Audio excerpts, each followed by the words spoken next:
అలాగే మీరు ఒక కంటెంట్ ఎలా తయారు చేయాలంటే, జీన్స్‌కు అతీతంగా ఇప్పుడు మనిషి జీన్స్ మనిషికి పనిచేస్తది.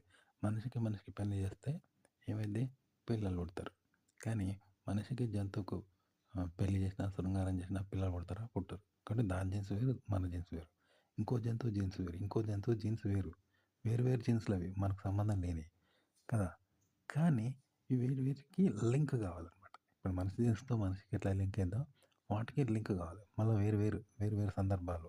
అసలు సమయం, సందర్భం లేని సందర్భాలతో లింకప్ కావాలనమాట. కథ అట్లా నడిస్తేనే ఇంట్రెస్ట్‌గా ఉంటది. ఉదాహరణకి ఓ కథ చెప్తాను.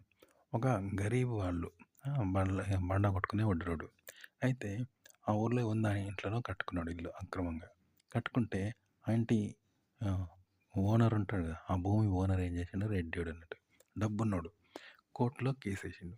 అప్పుడు ఆ పేద బండలు కొట్టేవాడు ఏం చేసిండంటే ఒకప్పుడు 'ఎన్టీ రామారావుకు' 'రామకృష్ణ స్టూడియో' కట్టడానికి వాళ్ళు బండలేసిల్లట. కాబట్టి వాళ్ళు ఎన్టీఆర్ రికమెండేషన్ తీసుకున్నారు. ఆ! తీసేవరకే అప్పుడేమైంది 'ఎన్టీ రామారావు' ముఖ్యమంత్రి. కాబట్టి వీళ్ళది గెలిసింది. అప్పుడు అంత కోటేశ్వరుడైన రెడ్డోడు కూడా ఓడిపోయిండు. అప్పుడు వాడు చేసేదేం లేక వీళ్ళ గుడిసెను కాలబెట్టిండు. కాలబెడితే మళ్ళా పోయి వీడికి ఇట్లా కేసేసిండు. ఏస్తే మళ్ళా అదే రెడ్డోడు దండ కట్టి ఇంకా 30,000 కట్టిండు. చూసారా? బలవంతుడు కూడా ఓడిపోయిండు బలహీనుని ముందు. ఇది కథ గమ్మత్తుగున్నది కదా! ఒక ఒడ్డరోనికి 'ఎన్టీ రామారావు' తెలుసుడేంది? ఆ! పేదోడు ఒక రెడ్డోన్ని ఓడించుడేంది కోర్ట్‌ల అంటే మరి 'ఎన్టీ రామారావు' పరిచయం. అప్పుడెప్పుడో 'రామకృష్ణ స్టూడియో'కి రాలేసిండట. అట్లా రికమెండ్ అయింది చూసినావా? ఇట్లుంటదన్నట్టు విషయాలు. వింత వింతగుంటాయి కథ, సంఘటనలు అట్లుండాలన్నమాట. కంటెంట్ అలా ఉంటేనే ఇంట్రెస్ట్ ఉంటది. ఇలా మీరు క్రియేట్ జేయాలి.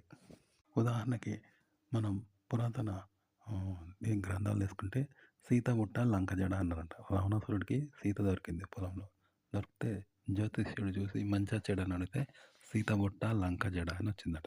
అప్పుడు రావణాసురుడు ఏం చేసిండు ఆమెను ఎక్కడనో వదిలేసి వచ్చిండు. కానీ అదే రావణాసురుడు రాముడితో గొడవ పెట్టుకొని సీతను అపహరించి లంకకు తీసుకొచ్చిండు. అప్పుడు రాముడు కోపం వచ్చి ఏం చేసిండు రావణాసురుడిని సంహరించి లంకనంతా చెడగొట్టిండు. చూసినావు కదా! అగో సీతముట్ట లంక జడ అనేది ఎట్లా వచ్చింది చూసినావా? అట్లా తిరిగి మళ్ళీ ఇట్లా వచ్చింది. ఇట్లుంటదంట కథ. దేనికో సంబంధం లేని వాటితో లింకప్ అయ్యి సంబంధాలు కలుగుతాయంటాయి. విచిత్రంగా ఉంటది కదా! అట్లా అన్నమాట. కథ ఇట్లా ఉండాలి. ఒక విషయాన్ని ఇలా రూపొందించాలి.